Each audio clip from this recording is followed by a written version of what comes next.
Hi all, this is Anjali and let's do the functions which we have in stdlib.h. So हमने बहुत सारी header files देखी और उन हेडर फाइल्स में यूज होने वाले मेजर मेजर फंक्शंस देखे। उसी में से एक हेडर फाइल है जिसका नाम है stdlib.h, जिसको हम स्टैंडर्ड लाइब्रेरी कहते हैं। और इसमें कुछ स्टैंडर्ड फंक्शंस हैं जो आप अपने कोड में यूज कर सकते हो। एक काफी कॉमनली यूज होने वाला फंक्शन जो इसके अंदर आप यूज करोगे वो है एग्जिट। अगर आपको प्रोग्राम एग्जीक्यूशन बीच में से ही स्टॉप करनी है, you want to stop the program execution in between, we have a function called exit, जिसकी हेल्प से आपका प्रोग्राम एग्जीक्यूट होते होते बीच में ही स्टॉप किया जा सकता है।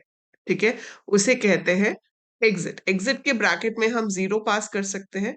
ठीक है, जीरो पास करने से क्या होता है, आप ये बताते हो कि आपका कोई भी एरर नहीं है, we did not have any error, we are exiting of our own. ठीक है, तो बिना किसी एरर के, बिना किसी प्रॉब्लम के हम एग्जिट कर रहे हैं। जैसे आप अपने प्रोग्राम में नीचे रिटर्न जीरो लिखते हो ऑपरेटिंग सिस्टम को बताने के लिए कि हम प्रोग्राम खत्म कर रहे हैं without any error, same way आप एग्जिट के साथ ब्रैकेट में जीरो लिख सकते हो to terminate your program saying that there is no error. ठीक है, so that is exit zero. Fine.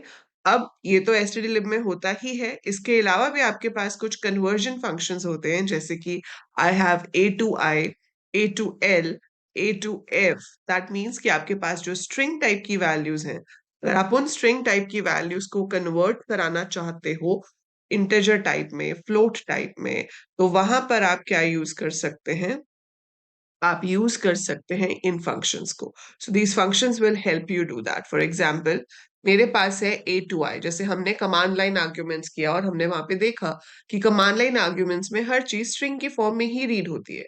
या अगर आप डेटा रीड कर रहे हो टेक्स्ट फाइल से, तो उसमें भी सारा डेटा स्ट्रिंग की फॉर्म में ही रीड होके आता है।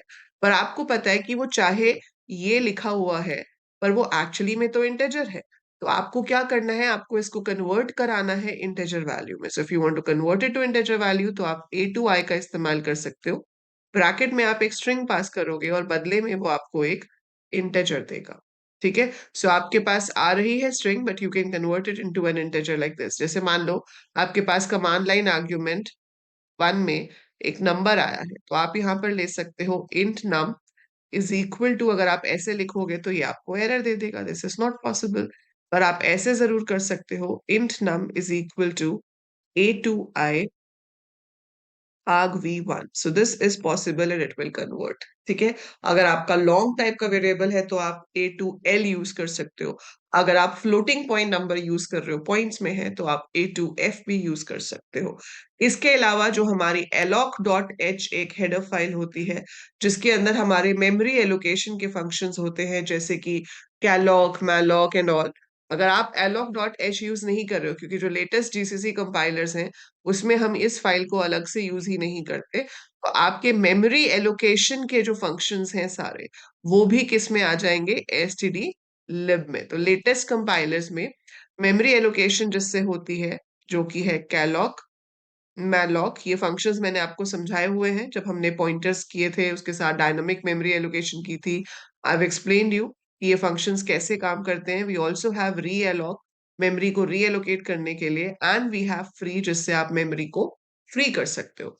तो कैलॉक फंक्शन में हम बताते हैं number of bytes required by a single unit, comma number of units. ठीक है, so number of bytes required by single unit, तो वो मेमोरी एलोकेट करता है और उसका जो स्टार्टिंग एड्रेस है वो रिटर्न करता है। मैलॉक में भी हम क्या बताते हैं, total number of bytes to be allocated, कि टोटल कितनी बाइट्स एलोकेट करनी है।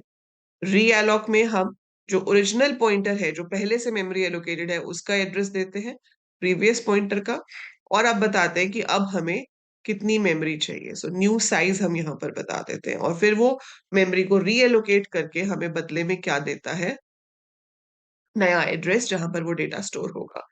फ्री की हेल्प से हम मेमोरी को डी एलोकेट कर सकते हैं।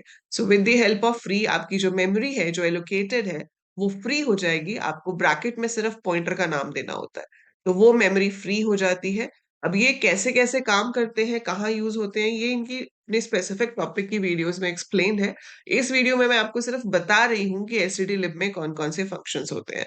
तो एसटीडी लिब में आपके पास एग्जिट हो गया, कन्वर्जन के लिए A to I, A to L, A to F, A to D, double में अगर कन्वर्ट कर रहे हो वो फंक्शंस हो गए।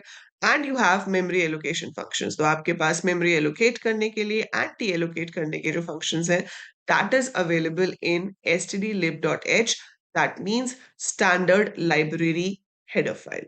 सो दैट इज इट, इनको यूज करना आप कर चुके हैं अलग-अलग जगह पर, कहाँ कैसे यूज़ होते हैं, ठीक है? और एग्ज़िट का यूज़ आप कर सकते हो अगर आपको प्रोग्राम को बीच में ही टर्मिनेट कराना हो। सो ब्रेक तो लूप को टर्मिनेट करता है, प्रोग्राम टर्मिनेट कराना है तो हम एग्ज़िट कर सकते हैं। सो दैट्स इट, छोटा-सा टॉपिक था, छोटे से लिस्ट ऑफ फंक्शंस हैं जो आपको याद रखने हैं कि ये stdlib.h के अंदर पाए जाते हैं। सो फटाफट से अगर ये वीडियो यूज़फुल लगी है तो लाइक पे क्लिक कर दीजिए, शेयर कीजिए, सब्सक्राइब कीजिए and I will see you in the next video. Bye for now.